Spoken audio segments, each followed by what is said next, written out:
It started on a night when the stars seemed to breathe back. I want you to know something before we go any further. We truly love you, and we truly care that you're here. Tonight's story is for you. Before we begin the story, tell us, where in the world are you watching from, and what time is it there? Now grab your coffee, and let's get started. It happened on one of those afternoons when the air felt still, and the house seemed to be breathing along with you. Beth was out. Summer lights spilled lazily through the kitchen blinds, striping the counter with soft gold and shadow. Morty wandered in, half bored, half hungry, and found Rick leaning over the counter with a loaf of bread, a jar of something glowing faintly blue, and a block of cheese that looked far too perfect to have come from their fridge. Rick didn't look up at first. His hands moved with an absent-minded care, like someone weaving a small spell. Bread, cheese, something green that shimmered like wet glass. A swipe of the glowing spread. And then, without saying much, he handed it over to Morty. "Eat," Rick said, like it was the most natural thing in the world. Morty took a bite. The bread was warm, as though it had just come from an oven somewhere far away. The cheese was soft and melted, carrying a flavor that reminded him of Sunday mornings he couldn't quite remember. And when he glanced down, ready to take another bite, the sandwich was whole again. Perfect, as if nothing had been eaten at all. He stared, confused. Rick just smirked, watching the way Morty's eyebrows furrowed. "Don't overthink it. Just keep going." So he did. One bite, warmth filling his chest. Another, a rush of something like childhood summers and quiet rainstorms. And still the sandwich sat there, patient, untouched, as though waiting for him. It was hypnotic in a way. Time slipped into something softer. The kitchen's ticking clock became a background hum. Rick leaned back in his chair, sipping from a mug that probably didn't have coffee in it, eyes half closed, as if he were listening to something far away. "Where'd you get this?" Morty asked between bites. Rick shrugged. "Not important. It's not about where, it's about how long you want it to last." Morty thought about that. The sandwich didn't make him full in the usual way. It wasn't about hunger. It was about staying in that moment, that perfect, slow stretch of time where nothing needed to be rushed. They sat there like that for what felt like hours. The sun shifted across the blinds, gold turning to amber. Outside, a breeze began to move the leaves, as if the world itself was leaning in to listen. Eventually, Morty noticed that Rick had stopped watching him and was looking instead at the glow of the blue spread still left in the jar. His face had that far-off softness it sometimes got, the kind that made Morty wonder what memory he was caught in. "You ever finish it?" Morty asked, quietly. Rick blinked, and for a moment the smirk was gone. "Once," he said. "A long time ago. Wasn't ready." Morty didn't know what that meant, but he didn't push. Some things with Rick weren't meant to be explained, only felt. When he finally set the sandwich down, it was still perfect. Waiting. Rick put it back in the fridge without ceremony, like it was just another Tuesday. But Morty knew he'd remember it, the taste, the endlessness, the quiet way Rick had shared it with him, for the rest of his life. And maybe that was the real trick. Not the infinite sandwich, but the way it made the afternoon stretch just long enough to feel like it could last forever. It was late, later than Morty was usually awake. The house had fallen into that deep, layered quiet, the kind where you can hear the hum of the fridge and the far-off rustle of tree branches outside. Rick was still in the garage, a thin line of light spilling out from the half-open door like it had been holding its breath for hours. Morty padded over in his socks, the air cool on the wooden floor. He pushed the garage door open, and there Rick was, crouched over something small and metallic, muttering to himself. It looked like a door frame, but it wasn't attached to any wall, just a freestanding arch, its edges lined with faintly pulsing wires. Rick didn't turn around. "You're up late," he said. Not a question, just an observation. Morty mumbled something about not being able to sleep. Rick reached into his pocket, pulled out a remote the size of a candy bar, and pressed a button. The space inside the doorframe shimmered, not like glass, not like water, more like air that had decided to bend the wrong way. It didn't open onto a street or a meadow or even stars. It opened onto nothing. Not darkness, not light, just an endless, soft shimmer that seemed to go on forever, without shape or end. Morty stared. "What's in there?" Rick leaned back, studying it as if he weren't sure himself. "Depends who's looking." Morty took a step closer. The shimmer gave off a sound, faint like wind passing through tall grass. The longer he listened, the more he thought he heard something underneath it, a low hum, almost like a voice without words. "Can you walk through?" he asked. Rick gave the smallest shake of his head. "Not tonight." Something in his tone made Morty stop asking questions. They stood there for a long while, side by side, staring at the doorway to nowhere. Sometimes the shimmer shifted, making Morty's eyes think they saw shapes in it, a faint outline of a hand, a tree, maybe even a distant shore, but every time he blinked it was gone. Rick eventually pressed the button again. The shimmer folded in on itself, as if it had been pulled away by unseen hands, and the space inside the frame went back to being empty air. Morty felt a strange weight in his chest, the kind that comes when you've been shown something important, even if you don't understand it yet. "Why show me this?" he asked quietly. Rick looked at him for a moment, not with the usual smirk, but with something softer. "Because one day you'll open it yourself, and I don't want the first time to scare you." Morty didn't know what to say, so he just nodded. He would dream of that shimmer for years, always wondering what waited on the other side, and why Rick had looked almost sad when he closed it. It was one of those evenings when the living room felt like the safest place in the universe. The lights were low, casting long shadows across the couch. Outside, a drizzle tapped against the window, steady and soft, like it was trying to match the rhythm of breathing inside the house. Morty lay sprawled on the carpet, half dozing, flipping through a comic book without really reading it. Rick was in the corner chair, tinkering with something small enough to fit in his palm, a shape that clicked and whirred quietly every so often. And then Beth started humming. It wasn't anything Morty recognized. No words, just a melody that curled and bent in ways songs didn't usually do. It was warm and fragile at the same time, like light falling across old photographs. The kind of tune you didn't hum unless it had been sitting in you for a very long time. Morty looked up, and so did Rick. But Rick didn't look at Beth. He looked through her, as if the sound had lifted him out of the room entirely. His hands stilled.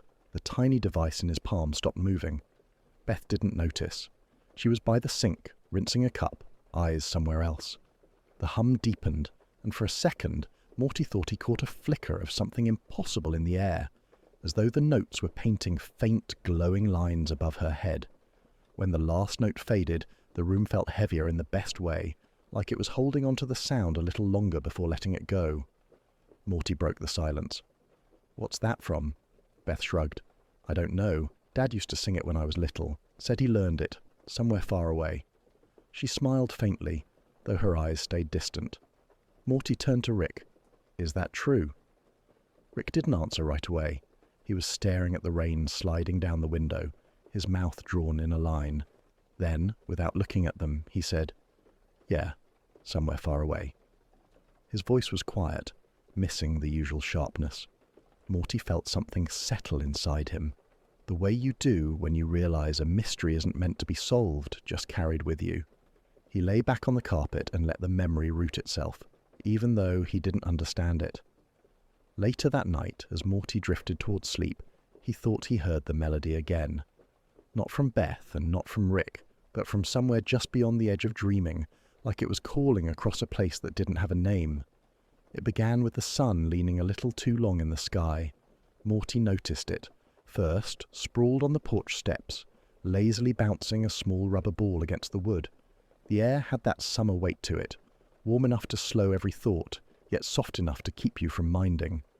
Somewhere in the distance a lawnmower hummed like an oversized bee.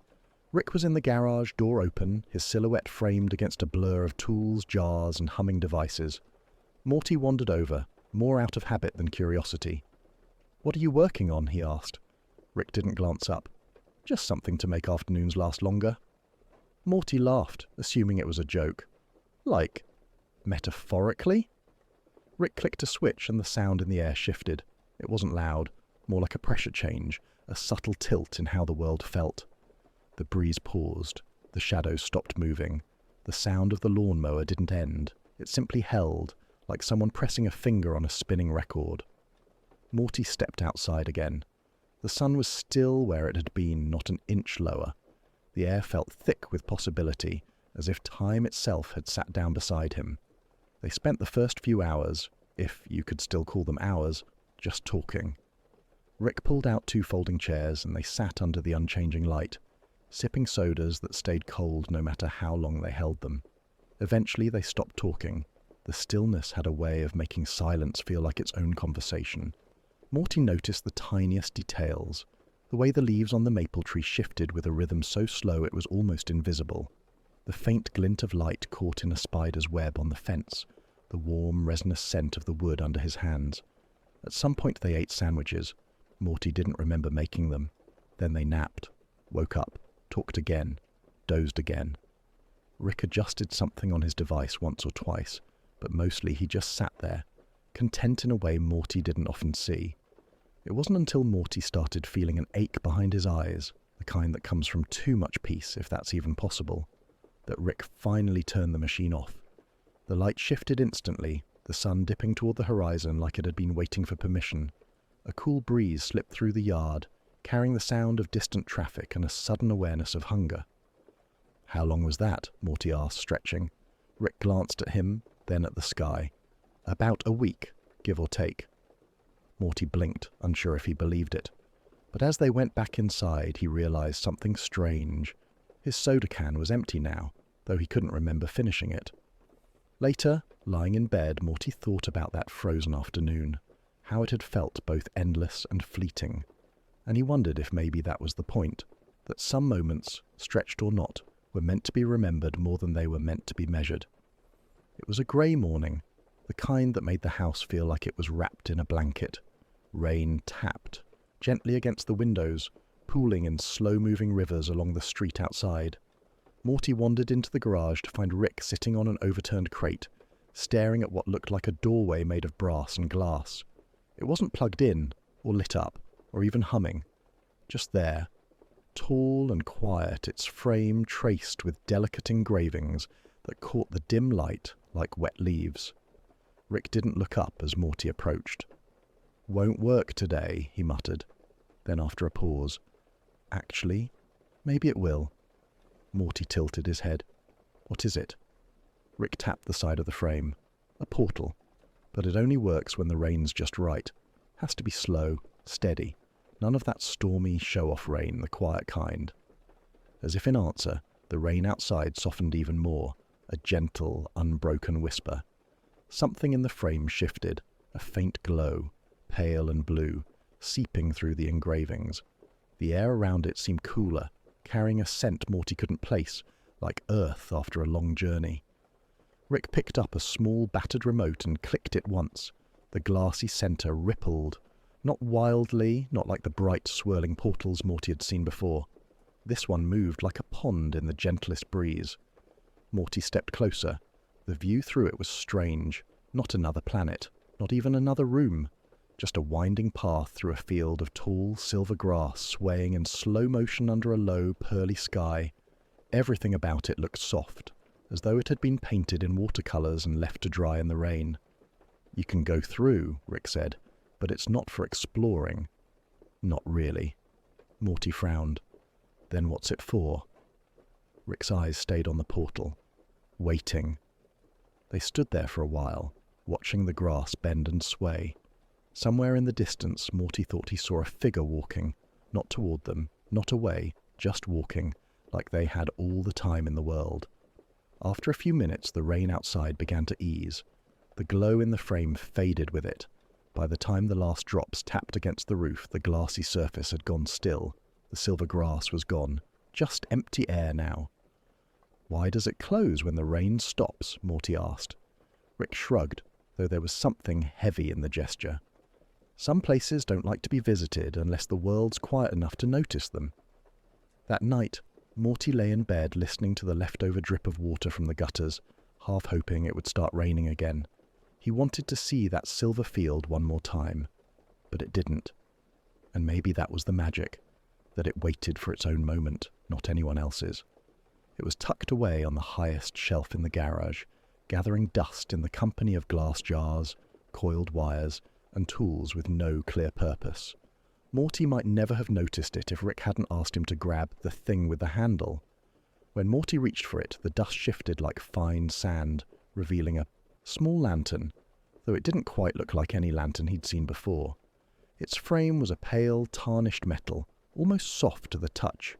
Inside the glass, there was no wick, no bulb, just a faint glow that seemed to move in slow, breathing pulses. Rick took it from him with the same care he used for dangerous things, though his hands didn't tremble. "This," he said, "is for seeing what you usually can't. Or maybe for seeing what you've been ignoring." Morty frowned. "Like invisible stuff?" Rick shook his head. "Not exactly. Invisible's easy. Unnoticed is harder." He handed it back. "Go on, turn it on." Morty hesitated. It was already glowing, wasn't it? But when his fingers brushed the handle, the light inside shifted. It warmed, deepening into a gold so soft it almost felt like a sound, and the world around him changed. Not in shape, not in color, but in presence. The garage, usually cluttered and cold, suddenly felt layered with quiet things. There was a faint shimmer near the workbench, as though old laughter had been caught in the air. The chair Rick always sat in seemed to hold a shadow that didn't match its legs, a memory of him leaning back, humming to himself. Morty stepped outside, lantern in hand. The yard wasn't different, but it was fuller. The maple tree had a slow, wavering outline, as if it was remembering every season it had stood through. The porch railing glowed faintly where his mother's hand had rested years ago. Even the grass looked like it was breathing. "What is this?" Morty asked softly.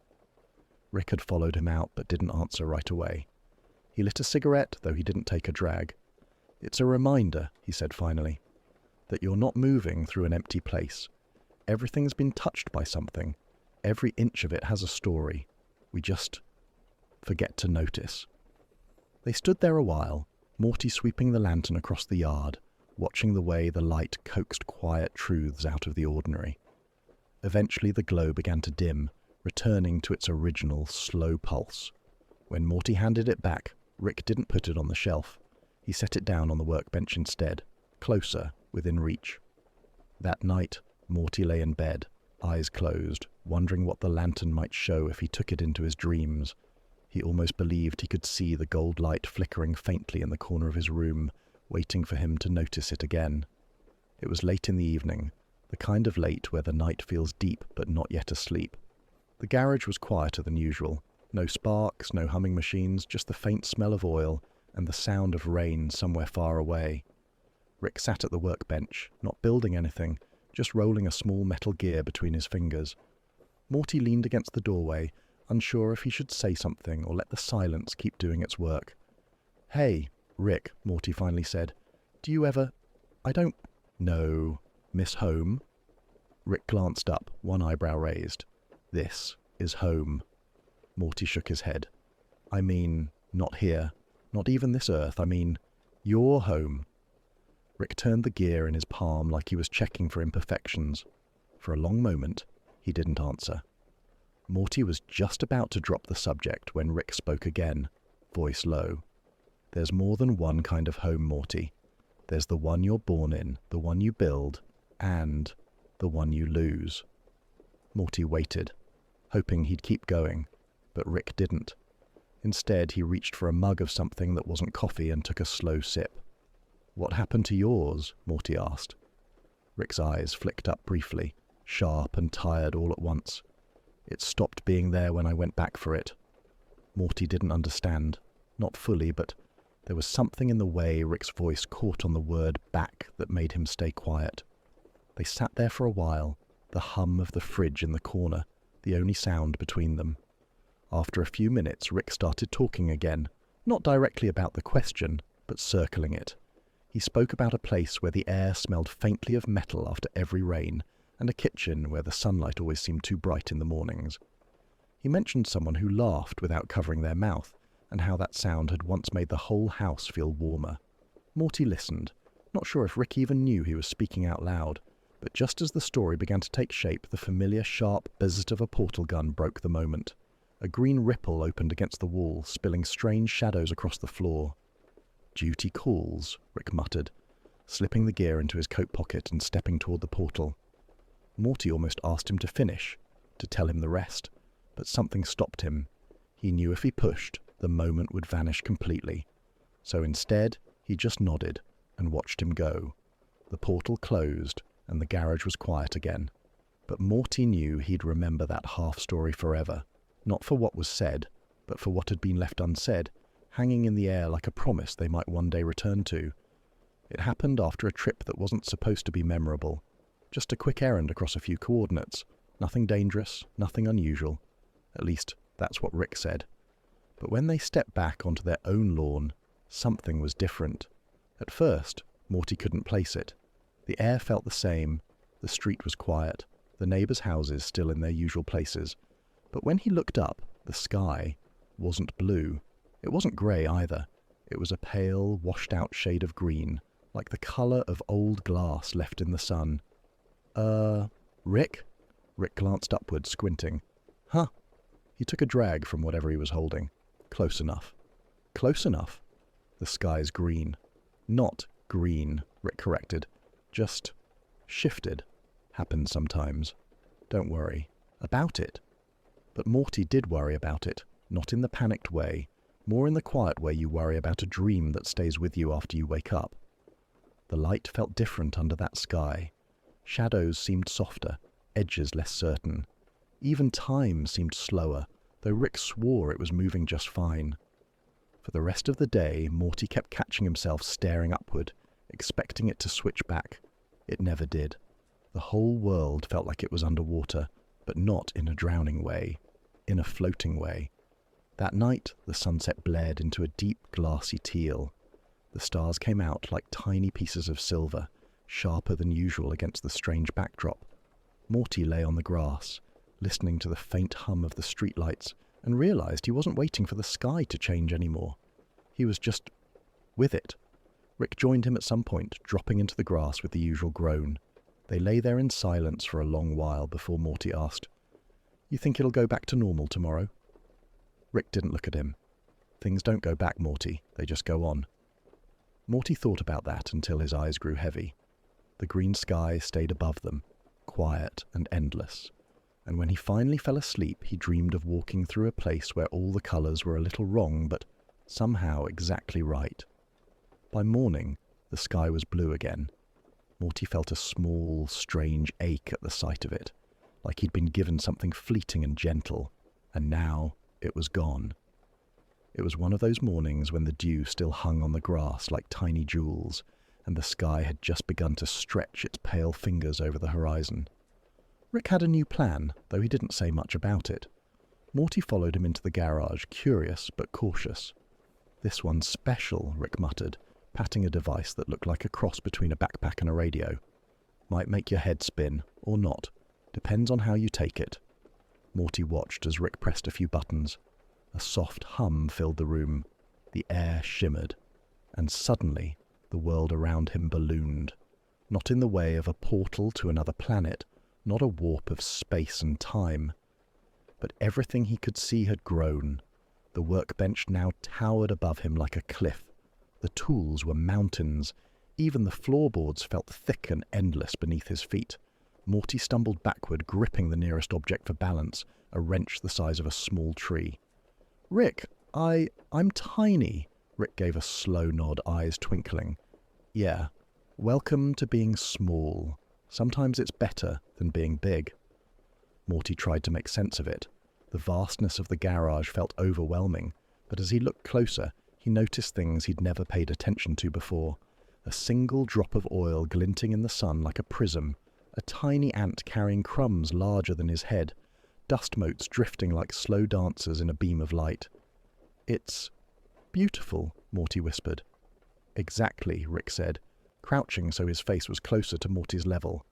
"Being small doesn't mean powerless. It means you see things others miss. You notice details. You move gently.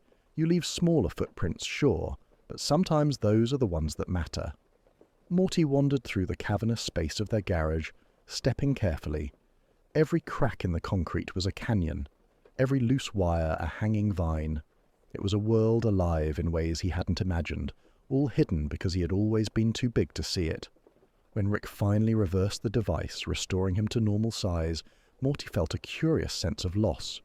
The world had shrunk back, yet something inside him had expanded. He understood, in a quiet, tender way, that smallness was a gift. That evening, lying in bed, Morty remembered the enormous workbench, the mountains of tools, the way even the smallest things had felt alive. He closed his eyes, letting the memory fold over him like a blanket, and somewhere in that quiet, he understood the gentle power of noticing, the power of being small in a world that often seemed too large. It began with a portal that shimmered faintly, like heat rising off a quiet street. Rick stepped through first, and Morty followed, half curious, half nervous. When they emerged, the world was soft and strange, bathed in a pale lavender light that made shadows stretch longer than they should. "Where are we?" Morty whispered. Rick didn't answer right away. Instead, he crouched and picked up a pebble. He tossed it lightly, and the sound travelled in an unusual way, faint, delicate, echoing with clarity far louder than a shout would have carried. Morty blinked. Then he noticed. Everything here responded to whispers. The tall grasses bent in perfect rhythm with the softest words. The clouds above seemed to drift in time with gentle syllables.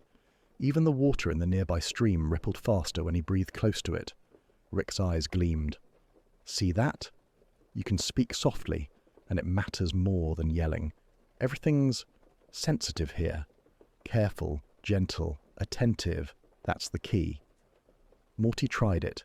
He leaned close to a small flower and said its name softly, almost like a secret. The petals turned toward him, quivering as if listening. He felt a shiver of wonder run down his spine. Hours passed, though time felt different. Slower, weightless. Morty learned that the quietest observations, the softest words, had power. A single whispered thank you to the wind bent the branches just enough to let sunlight spill across the stream. A gentle apology to the soil seemed to make the flowers bloom brighter. At one point, Rick leaned on a tree trunk, eyes closed, letting the whispers of the planet settle over him. "Most worlds respond to noise, chaos. The loudest voices win," he said softly. "But some places need the quiet ones. Sometimes the whispers change more than the shouts ever could." Morty nodded, feeling it in his chest. He understood. Not in a hurry, not all at once, but with a kind of calm certainty. When they returned home through the portal, the world of whispers lingered inside him. Even the soft hum of the refrigerator, the faint creak of the floorboards, the drizzle on the roof, everything felt alive, attentive, waiting for a gentle word to stir it.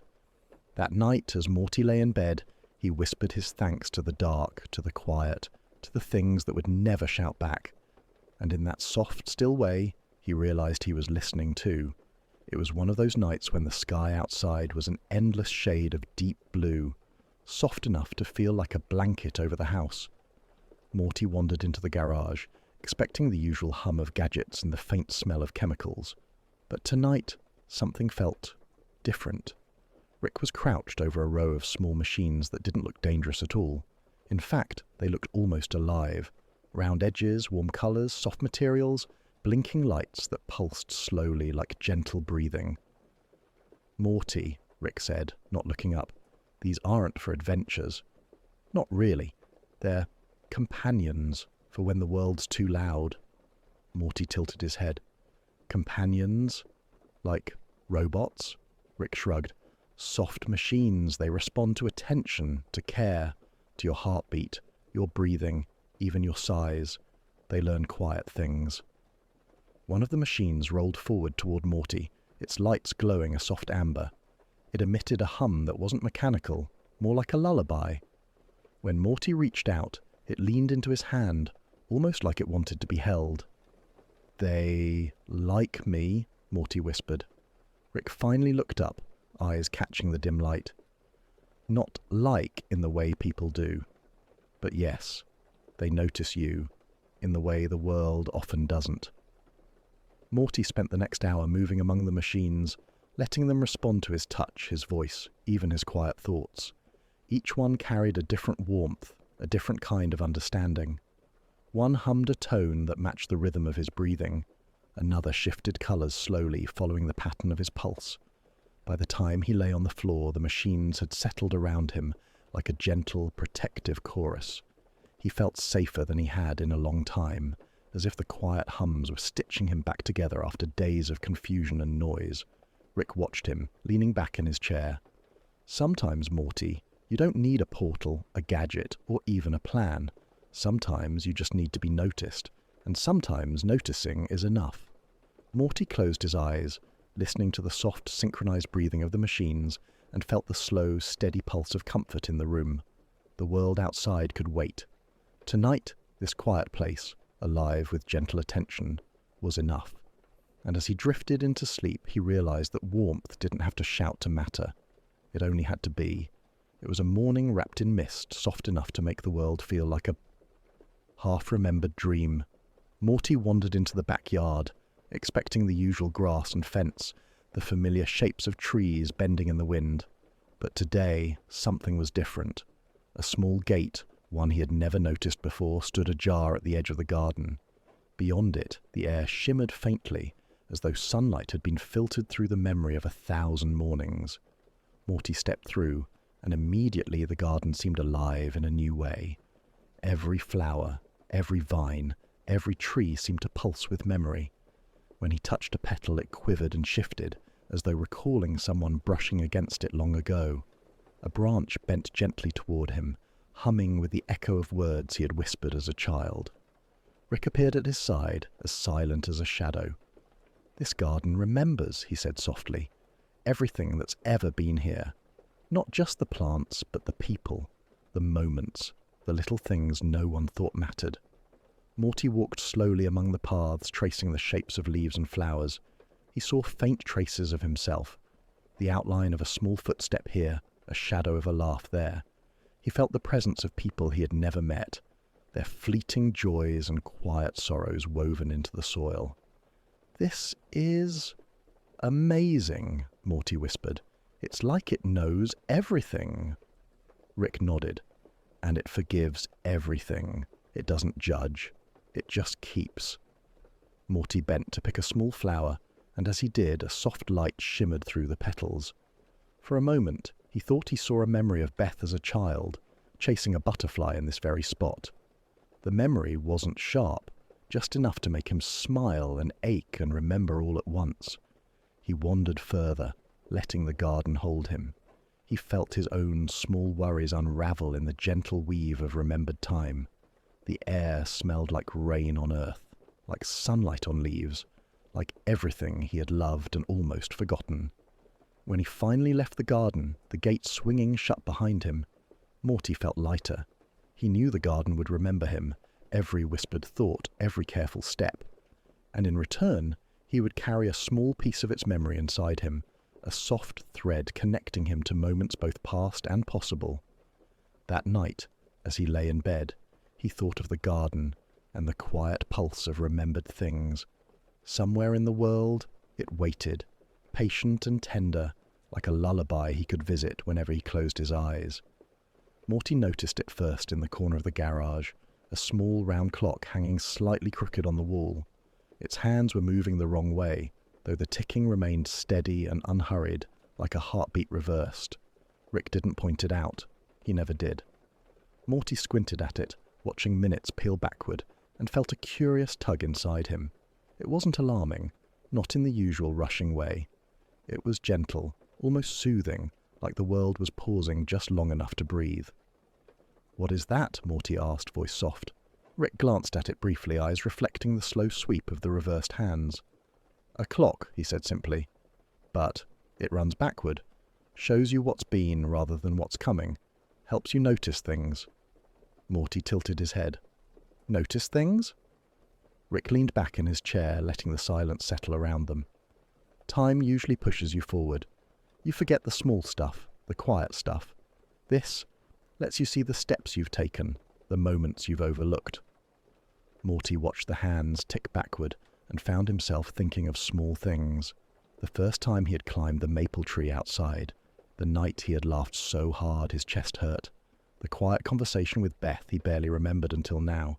Each memory seemed sharper, more tender, as if the backward ticking had called them out of hiding. "Does it change anything?" Morty asked. Rick shook his head. "Number just reminds you. Sometimes that's enough." The afternoon passed softly. Morty traced the clock's hands with his eyes, letting them draw him into a gentle reflection of days gone by. He thought of mistakes that felt heavy, but now seemed lighter, and of fleeting joys that he had almost forgotten. By the time the sun dipped below the horizon, the clock had done its quiet work. Morty felt a calmness that was unfamiliar yet deeply comforting. He realized that time, even when it runs backward, isn't meant to trap you. It's meant to let you see what you've carried all along, the small kindnesses, the overlooked beauty, the soft echoes of who you are. That night, lying in bed, Morty imagined the clock's hands moving in reverse, painting the room with quiet memories. And in that gentle rhythm, he drifted towards sleep, carrying a subtle, comforting understanding that some moments, once noticed, never truly leave. Morty found it leaning against the far wall of Rick's cluttered lab, half hidden behind stacks of papers and jars. At first it looked like an ordinary mirror, tall and framed with dark wood, slightly worn at the edges, but the glass held a strange, soft glow like it was breathing. Rick didn't mention it. Morty tilted his head, studying it. "What's this one?" he asked. Rick finally glanced over, a faint smirk tugging at his lips. "That? Oh, that's nothing. Just a mirror." Morty frowned. "Yeah, right. Nothing glows like that, Rick." Rick leaned back in his chair, swirling a small flask of liquid. "It shows things you've forgotten, not stuff you remember, or stuff you want to forget. The things that slipped away without a sound." Morty hesitated. His reflection stared back at him, familiar, yet strangely distant. Slowly he reached out and touched the surface. The mirror rippled like water. Images began to appear, soft and fleeting. There he was, a small boy laughing with his sister under the maple tree. There was a moment of Rick humming a tune he had long stopped singing. There were tiny gestures, forgotten words, quiet promises, all the things that had passed by, unnoticed, yet had shaped him. Morty blinked. Some images made him smile, some made him ache, but none of them felt heavy. They were gentle reminders, whispers of who he had been, quietly shaping who he was becoming. Rick didn't say anything. He watched, letting Morty take it all in. After a long moment, Morty pulled back from the mirror. He felt lighter, like a soft burden had been lifted, replaced with quiet understanding. "This is nice," Morty whispered. "I didn't know I'd forgotten so much." Rick nodded, finally letting the faintest warmth show in his eyes. "We forget a lot, but remembering, sometimes that's enough." Morty left the lab slowly, carrying the echoes of the mirror with him. That night, as he lay in bed, he thought of all the small, gentle moments he had once forgotten, and how seeing them again made him feel whole, even in quiet darkness. And somewhere in the soft folds of sleep, he realized that forgetting wasn't the end of a memory. It was just the beginning of noticing it all over again. It was the kind of morning when the air smelled faintly of wet stone and warm sunlight, the kind that made Morty slow down before he even realized it. Rick had already set up a small humming device near the edge of the yard. "Time for a little field trip," he said, though his tone was softer than usual. Morty followed, curious. At the far end of the garden a river appeared, or perhaps it had always been there. Its water was clear and smooth, catching the sky's reflection like glass. But there was something unusual. The river seemed to shimmer with fleeting shapes, moving as if carrying invisible cargo. Rick gestured toward it. "That's no ordinary river. It carries thoughts, yours, mine, anyone who dares to sit and watch." Morty knelt at the edge, dipping a finger into the water. The surface rippled gently and images began to form. Not sharp visions, not full memories, but soft impressions. Moments of worry, tiny flashes of joy, the warmth of kindness, the sting of regret. Each thought floated on the current, blending into the next, forming a quiet, endless mosaic. "You can put something in," Rick said, leaning beside him, "or just watch. Either way, it moves on its own." Morty thought for a moment, then whispered something small, a memory he hadn't spoken aloud in years. The river caught it instantly, folding it into its flow. The water shimmered brighter for a moment, as if acknowledging him, then returned to its serene rhythm. Hours, or maybe minutes, passed in quiet observation. Morty realized he could let go of things he had held too tightly, could float worries and regrets downstream, leaving space for gentleness. He could watch moments of happiness drift past and feel them twice, soft and comforting. Rick said nothing more, only watched, a silent companion beside him. And Morty understood, something he hadn't before. Sometimes the river didn't carry things away. Sometimes it returned them, reshaped, brighter, easier to hold. When they finally left, the river remained, quietly shimmering in the sun, waiting for the next thoughtful visitor. Morty walked home slowly, feeling lighter, carrying a gentle awareness that thoughts, like water, could move without losing themselves entirely. That night, lying in bed, he imagined the river flowing endlessly beneath the moon, carrying his day's worries and joys alike. He felt a calm, unhurried pulse in his chest, a reminder that even the heaviest thoughts could drift gently, if only you let them. It wasn't a library in the usual sense. There were no shelves stacked with paper, no musty smells of old pages. Instead, the space stretched endlessly, high ceilings fading into shadows, walls made of soft light. Morty stepped inside slowly, feeling the quiet hum of knowledge around him, like the faint heartbeat of the world itself. Rick followed, hands tucked into his pockets, moving with unusual stillness. "This is where stories go," he said, voice low. "Not the ones you read, but the ones you live, the ones you almost forget." Morty looked around. Everywhere he turned, soft glows floated in the air. Each shimmer held a story, not words but feelings, moments, tiny sparks of life. He reached out, and a memory of a long-lost summer afternoon wrapped around his fingers, warm and fleeting. Another glow carried the echo of laughter, quiet but unmistakable. Why are there no books?" Morty asked. Rick shrugged. "Paper can't hold everything. Some stories live in the quiet spaces, in memories and dreams, in the little things you almost miss. That's what this place is for, to remember the things that matter when no one's looking." Morty wandered deeper, letting the glows brush against him, each one whispering in a language he didn't need to understand. He felt moments of courage he'd forgotten, kindness he'd overlooked, and joy he hadn't realized had been part of him all along. At the center of the library, a soft pool of light lay on the floor. Morty knelt and gazed into it. There, he saw himself as a child, sitting quietly under a tree, imagining adventures no one knew about. And then a slightly older version of him, learning something small but important from Rick, hidden in the folds of an ordinary day. Rick crouched beside him. "See? Stories aren't just in books. They're in you, and they've always been waiting for you to notice." Morty stayed there for a long time, letting the quiet, glowing stories settle around him. When he finally left, stepping back into the familiar world outside, he felt as if he carried a library inside him, not on shelves, not in pages, but in the soft folds of memory, ready to unfold whenever he needed it. That night, lying in bed, Morty thought of the glowing library, of all the stories that lived in silence, and, as sleep slowly came, he felt held, not by walls or books, but by the gentle presence of everything he had ever been and everything he had yet to notice. It was a morning painted in soft gold, the kind where the sunlight seemed to linger longer than it should. Morty followed Rick down a winding path at the edge of their backyard, one Morty had never noticed before. The air smelled faintly of earth and quiet rain, though no clouds hung overhead. At the center of the path, a garden opened before them, but this garden was unlike any Morty had seen. The flowers did not sway, the trees did not bend, even the leaves on the ground seemed frozen mid-fall, as if the world had held its breath. Rick stood quietly at the edge, watching Morty's eyes widen. "Here," he said softly, Time doesn't rush. It waits, holds, lets you notice things you might otherwise miss. Morty stepped forward carefully. He ran a finger along a frozen petal.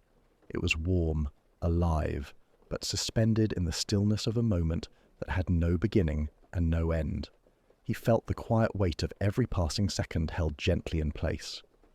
"Why would anyone want this?" Morty asked. Rick shrugged. "Sometimes the world moves too fast. You forget the small things, a look, a laugh, a sigh. This lets you breathe. Let it teach you patience." Morty wandered along the frozen paths, letting the silence wrap around him.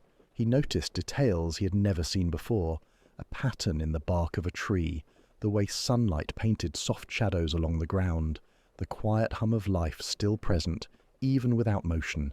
He realized he could linger in a moment without it slipping away. He could feel the warmth of the sun and the coolness of the shade at the same time.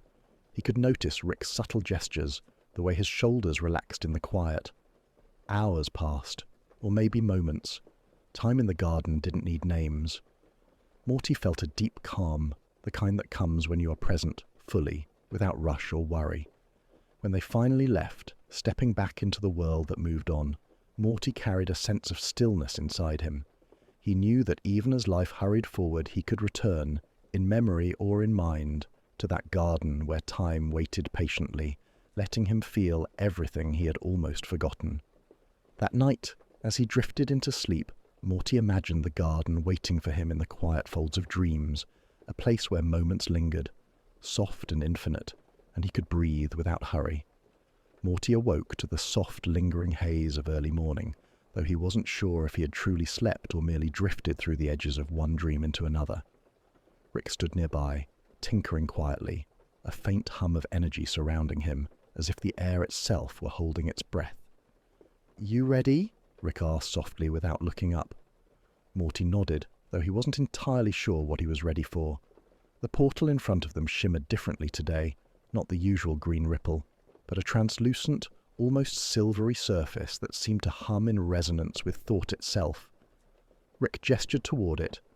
"This one's a bridge, Morty, between dreams. Yours, mine, anyone's. Step carefully. Some paths are soft, some aren't, but it's all quiet." Morty stepped forward, feeling a gentle pull as he passed through. The world shifted, stretching and folding, soft as a lullaby. On one side he saw fragments of his own memories, fleeting joys, small fears, moments of laughter and embarrassment. On the other, glimpses of Rick's own past, tender and unspoken, the traces of a boy who once dreamed without knowing the weight of the world. The bridge beneath him was solid but strange, like stepping on air that knew exactly where to hold him. Every movement carried him gently forward, allowing him to watch, to notice, to understand without urgency. Rick moved beside him, silent but present. Most people never notice these bridges. They rush through life between one dream and the next. But there's value in stepping carefully, Morty. Value in seeing both sides at once. Morty reached out, touching the thin veil between the two dreamscapes. It rippled softly under his fingers, and for a moment he felt himself connected to all the fleeting thoughts, soft memories, and quiet emotions that had ever crossed his mind. And Rick's too. They paused mid-bridge, floating between what was and what had been, the silence wrapping around them like a warm, patient blanket. Morty realized that this was what growing softly meant, noticing without judgment, remembering without attachment, understanding without hurry. When they finally stepped back into their own world, the portal shimmered closed behind them. Morty felt a gentle calm in his chest, a sense that some bridges could carry him quietly anywhere he needed to go, if only he remembered to walk slowly. That night, as he lay in bed, Morty imagined the silver bridge stretching between his dreams, waiting patiently, inviting him to step carefully, and to notice all the quiet, gentle things the world had always been trying to show him. It was evening when Rick led Morty to a quiet clearing behind the garage. The sky had turned a soft shade of indigo, and the first stars were appearing like tiny pinpricks of silver. In the center of the clearing sat a small lantern, suspended from a slender, crooked post. Its light was warm, golden, and steady. as if it held its own quiet heartbeat. "What's this one, Rick?" Morty asked, kneeling to look closer. Rick's eyes softened, the usual glint of mischief replaced by something gentler. "This one remembers faces, not just anyone, the ones that mattered, the ones who left a mark, even a tiny one. It holds them so you don't forget." Morty leaned in, and the light flickered softly. The golden glow shifted, and faint, shimmering images appeared inside. His mum's smile, Beth's thoughtful frown, the look on Summer's face when she laughed at a joke no one else understood. Even snippets of Rick's softer moments, long ago and perhaps almost forgotten, drifted like wisps in the lantern's glow. "You can see them," Morty whispered. "Yeah," Rick said. "Not as pictures, not as memory, but as feeling, the shape of them, the warmth they leave behind. You look too long, it reminds you why you keep going, why you notice, why you care." Morty's chest felt tight, but not in a bad way. He reached out, letting the light spill across his fingers. It shimmered against his skin, and for a moment he felt every remembered face as though they were all standing around him, gentle, quiet, present. "You don't need to carry everything alone," Rick added.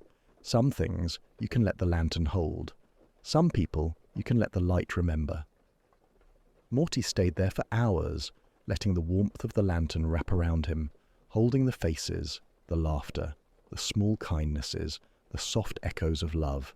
It wasn't a bright, blinding light. It was patient, calm, quiet, exactly what he needed. That night, when he returned to bed, he imagined the lantern glowing softly in the clearing, remembering everything he could no longer see but would never forget. And somewhere in that gentle glow, he felt a subtle comfort, a reminder that memory, even when quiet, could light the darkest corners. One morning, Morty awoke to the faint sound of a distant whistle, soft, almost imperceptible.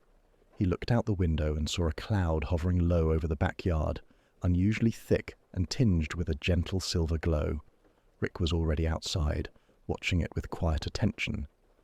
"That's no ordinary cloud," Rick said, voice soft. "It carries secrets.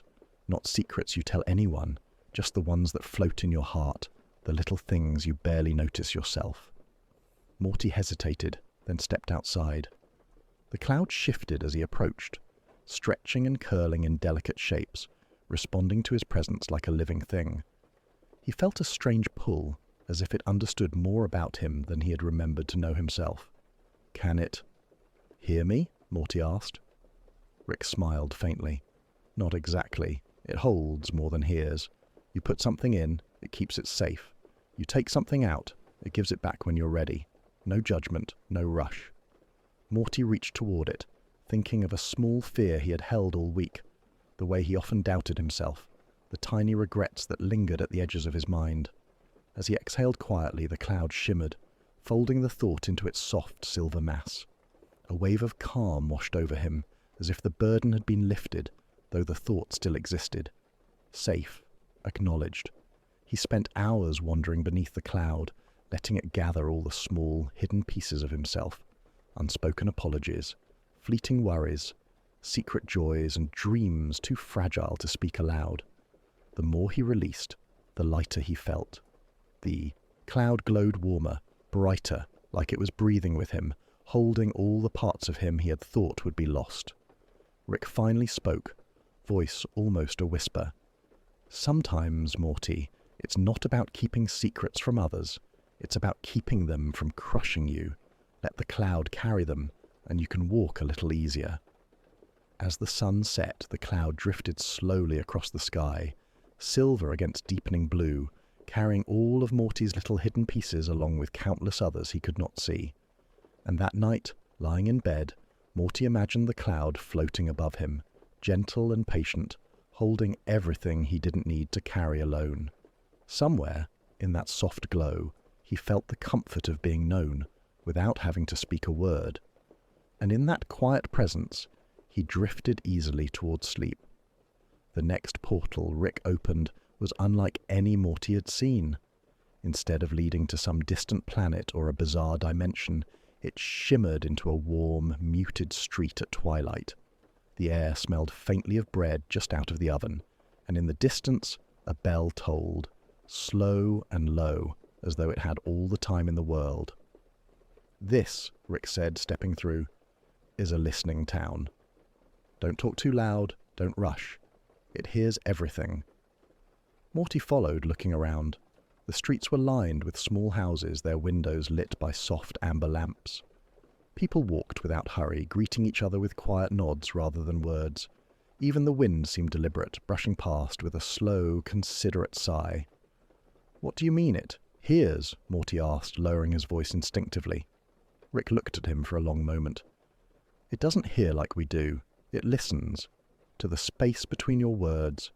To the things you mean but don't say. You could walk through here without speaking once, and the town would know exactly what you need." As they walked, Morty noticed little things happening around him. A shopkeeper placing a steaming cup of tea on a table just as they passed, without a word. A stray cat weaving around Morty's legs before darting toward a small, quiet park he hadn't even noticed yet. A streetlight brightening the moment he started to feel unsure where to go. It was as if the town could sense his hesitations, his small comforts, and his quiet wishes before even he could. They paused in the park, where an old fountain murmured softly in the center. Morty sat on the edge, and without any signal, a breeze drifted in, carrying the faint scent of rain.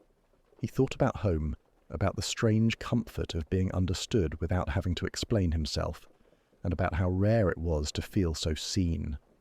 Rick didn't say anything for a while. He didn't need to. The town seemed to be doing all the speaking in ways that couldn't be put into words. When they finally walked back toward the portal, Morty glanced over his shoulder. The lights of the town seemed to glow a little warmer, as though they were saying goodbye, or maybe until next time. Later, lying in bed, Morty thought about the listening town, about how sometimes the greatest comfort came from silence, and from the unspoken understanding that someone, or somewhere, truly noticed you. And with that quiet thought, his eyes drifted closed. Morty awoke to the soft sound of flowing water, though he hadn't heard it before. Following the sound, he found Rick waiting at the edge of a river, unlike any he had ever seen. The water shimmered with pale colors, shifting gently as if reflecting a sky that didn't exist, a sky made of thought and memory rather than clouds and sun. Rick gestured toward the river. "This one's special, Morty. It dreams of you. Every ripple, every shimmer carries fragments of who you are and who you might become. It's patient, quiet, and it remembers you even when you forget yourself." Morty knelt beside the flowing water. As he looked closer, he saw reflections not of the world around him, but of moments he had never realized mattered. A small smile from Beth he had missed, laughter with Summer in a room he had nearly forgotten, the quiet hum of Rick tinkering in the garage late at night. Why is it dreaming of me?" Morty whispered. Rick's voice was soft, almost tender. "Because everything leaves traces. Everything you touch, every feeling, every thought. The river collects it, nurtures it. Dreams aren't just for sleep, Morty. Sometimes they carry the echoes of what matters most." Morty dipped a hand into the water. The river responded instantly, ripples spreading outward and forming delicate, shimmering shapes. Memories he hadn't consciously remembered floated to the surface, glowing softly. He felt a warmth in his chest, a gentle reassurance that none of it was lost, that every small act, every quiet moment had been seen and held. He stayed there for hours, letting the river dream him, letting it unfold the soft, hidden corners of his life. And as he watched, he realized something subtle but profound. The river didn't just carry memories, it honored them. Every thought, every feeling mattered, even the ones that seemed too small to notice. When they finally left the riverbank, the water shimmered behind them like a lullaby, fading gently into the distance. Morty walked home slowly, carrying the river's quiet blessing in his heart. That night, lying in bed, he imagined the river flowing beneath the moonlight, dreaming of him as he drifted into sleep. And in that soft, shimmering presence, he felt held, understood, and quietly loved. The morning air was pale and still when Morty followed Rick through another unmarked portal. On the other side, a vast meadow stretched as far as the eye could see. But this was no ordinary meadow. The grass shifted in soft waves of color, sometimes warm amber, sometimes deep indigo, sometimes the faintest hint of lavender, as if the world itself were breathing in quiet, gentle hues. Rick gestured for Morty to walk slowly. This place, it doesn't speak in words, it speaks in feeling, in colour. Every shade carries an emotion, a memory, a thought. The meadow listens, and it responds. Morty stepped forward, and the colours rippled beneath his feet. When he paused, the hues deepened, shimmering with echoes of his own mood. When he smiled, the meadow glowed softly, warm golds and gentle pinks spreading like sunlight across the rolling grass. He wandered further, noticing how the meadow seemed to understand things he couldn't say aloud. A deep blue pulse appeared when he thought of past regrets. A sudden flash of lavender shimmered when he remembered a moment of unexpected kindness. Every thought, every quiet memory was reflected back in colour, soft, patient, alive. Rick walked beside him, hands tucked behind his back, letting Morty explore in silence. Most people rush past this kind of understanding, he said, but some things, Morty, are meant to be seen slowly. Colours speak in ways words can't. Morty paused again, lying down in the grass and letting the shifting hues flow around him. The meadow held him gently, a living, breathing presence that seemed to say, "I see you. I feel you. You are safe here." Hours passed without him noticing, and when he finally stood, he carried a subtle warmth in his chest. The meadow's colours lingered in his mind, gentle reminders that the world often speaks softly in forms we overlook. That night, as Morty settled into bed, he imagined the meadow under a silver moon, its colours whispering quietly, carrying him into sleep. He felt the calm certainty that some things, kindness, memory, quiet understanding, never faded. They only waited, patient, for us to notice. That night, Morty found himself alone on a quiet hilltop, the world hushed beneath a deep indigo sky. Above him, one star shone brighter than all the others, soft and steady, as if it had been waiting for him. It pulsed gently, like a heartbeat, and the light seemed to reach out, brushing against the edges of his thoughts. Rick stood silently beside him. "That's no ordinary star," he said. "It listens, not just to words, but to everything you feel, everything you've ever carried. It doesn't judge, doesn't hurry, doesn't blink, just listens." Morty tilted his head, letting the warmth of its glow settle on his skin. He thought of all the places he had been, all the gardens, rivers, clouds, and meadows. Each one had held him gently, teaching him patience, kindness, and quiet understanding. And now, somehow, this star seemed to carry all of it, the lessons, the memories, the unspoken truths. He whispered softly, a small confession of worry, a faint note of gratitude, a hope he had almost forgotten he carried. The star shimmered, as if hearing each one, and in that moment, Morty understood he was never truly alone. Every quiet memory, every gentle presence, every soft kindness, they had led him here, to this listening light. Rick nodded, a rare softness in his eyes. "Some things," he said, "don't need fixing. They just need noticing. And sometimes that's all that matters." Morty lay back in the grass, letting the stars' glow wash over him. He felt the echo of every place he had visited, every lesson he had learned, every quiet moment he had held. Each one folded into the next, gentle and unbroken, like a lullaby sung across the universe. And as sleep finally claimed him, he whispered to the star, and to the world, and to himself, "Thank you for seeing me. Thank you for being here." Somewhere beyond the sky, the star listened, patient and unwavering. And somewhere, in the quiet of dreams, Morty smiled.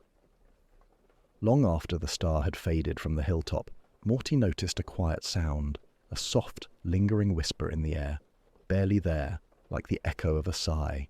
It wasn't from Rick, or the wind, or anything he could see. It was something that remained when all the moments, gardens, rivers, and meadows had settled into memory. He tilted his head, listening. The whisper carried fragments of laughter, fragments of words, soft notes of hope and gratitude he hadn't said aloud. It was patient, gentle, steady. It didn't demand attention. It simply existed, a presence he could rest in like a friend who waits silently for you to notice them. Rick, standing a few steps behind, finally spoke. "That's the part that sticks with you, Morty. The quiet bits, the whispers no one else hears. They're yours, and they stay, even after everything else drifts away." Morty reached out instinctively, though there was nothing to hold. The whisper lingered in his chest, like a soft pulse of warmth, echoing the feeling of being understood and remembered, even in silence. He walked slowly back toward the house, the whisper following, wrapping him in its calm embrace. The world moved on around him, but he carried a small private universe inside, the echoes of rivers, lanterns, meadows, clouds, and stars, all folded into the soft presence of the whisper. That night, lying in bed, he imagined it curling around him, reminding him of everything that mattered. Kindness, memory, patience, and quiet love. The whisper did not need words, and Morty did not need to answer. He exhaled slowly, letting the soft hum of all he had experienced settle around him. Somewhere the whisper remained, patient and gentle, and somewhere Morty drifted deeper into sleep, feeling seen, held, and softly guided.